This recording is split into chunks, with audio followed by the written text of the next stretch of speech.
Ako si Yopil, lumalaban ng patas para sa pangarap. At syempre, mahilig mag-motor show. Tara, samahan niyo ako. Musta?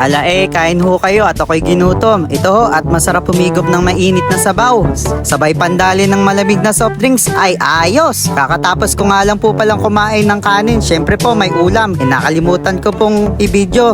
So ito na lang ho ang i-binidyo ko. Talaga hong napakainit nitong sabaw na hinihigop ko. Kailangan hipan po talaga para naman po mabawasan ng init. Naalala ko nga ho para po yung isang relasyon na kailangan pareho kayong nagmamahalan at merong tiwala sa isa't isa. Kung hindi, baka sa bandang huli kayo ay mapaso at masaktan. Ay oo nga po pala. Andito nga ho pala kami sa Candelaria, Quezon dahil naimbitahan po tayo under naman po ng Elementrix Production. Pagkatapos nga ho naming linisin at ipwesto ng maayos si Pilyo, ang aking motmot, ay kami po ay ginutom at naghanap ng makakainan. Ito nga po palang nangyari kanina bago kami kumain. Magtatakip silim na nung kami dumating sa venue. Halos ngayon palang din nagsisidatingan ng mga tropa natin na lalawak dito sa naturang motor show. At eto na nga po, sinisimulan na ni Patrick ang paglilinis dito kay Pilyo. Ay pag-igi sa paglilinis, baka tayo ay pumaldo mamaya ay may bonus kayo kay Boss Yopil kung papala rin. Ay oo nga po pala, maraming salamat po sa tropang nag-sponsor sa atin ng BS1 na ayaw magpa-shoutout. At bigay na lang daw po niya kay Pilyo at idol nga daw po niya motor ko. Ay ito na po si Pilyo. 1, 2, 3, let's go!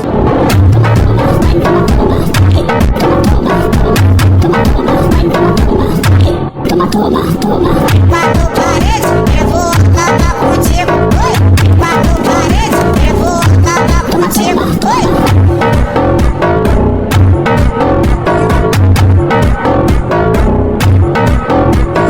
É quatro paredes, eu vou acabar contigo.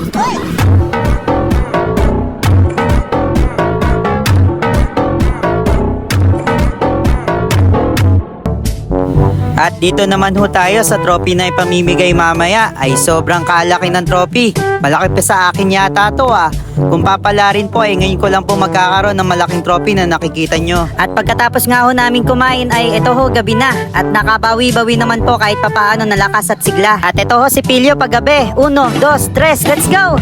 Let me tell you.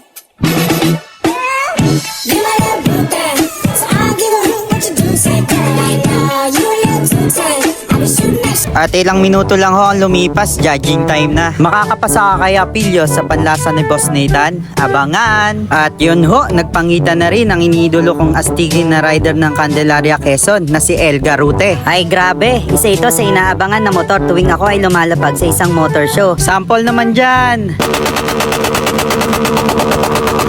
At ito ho, patuloy na dumadami ang mga tao dito sa loob ng venue. Mapapansin po na halos maraming kabataan ang naandito. Siguro sa kadahilan ng merong magandang naidulot ang motor show. Isa na rito ang makipag-ugnayan sa mga tao na may parehong interes na maaaring magdulot ng mga bagong kaibigan o koneksyon. At maganda itong pagkakataon para makapag-banding. Halos lumalalim na ang gabi, ngunit patuloy pa rin ang pagdami ng tao sa venue. At hindi maaninag sa mga mukha nila ang pagod at kalungkutan, kundi ang saya at ngiti ang nangingibabaw. At eto na po ang montage ng mga motor na lumabag dito sa Automusika Motor Show. 1, 2, 3, let's go! We sing la vida.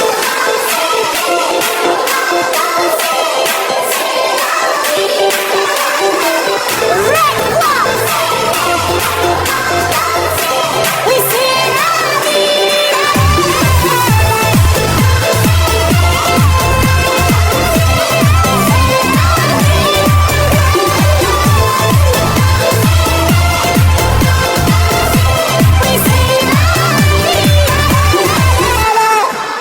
Ayos boy! Paldo na naman si Boss Yopil. Sayang ang tato kung hindi nakakamit ng pinapangarap na trophy. Halos mas mataas pa yata sa akin itong trophy na ire nagkulang ata ako sa pagkain ng Star Margarine kaya ganto ako. Charot! Pero maraming salamat po sa bumubuo ng Elementrix Production na pinaintulutan po ako na makuha agad yung tropeyo kahit na dapat ibibigay sa pinakahuling yugto ng event. Sa kadahilan ng para makahabol po sa sasaliang panibagong prestigious show na gaganapin sa Rosario, Batangas. At ito po, dali-dali na po akong umalis sa event. Baka po hindi umabot ay sayang ang tato. Pasensya na nga po pala dahil hindi na ako nakapagpaalam sa mga tropa natin na lumapag dito sa show. Hayaan nyo, magkikita-kita ulit tayo next time. Hanggang dito na lang, salamat sa panonood. Bye-bye!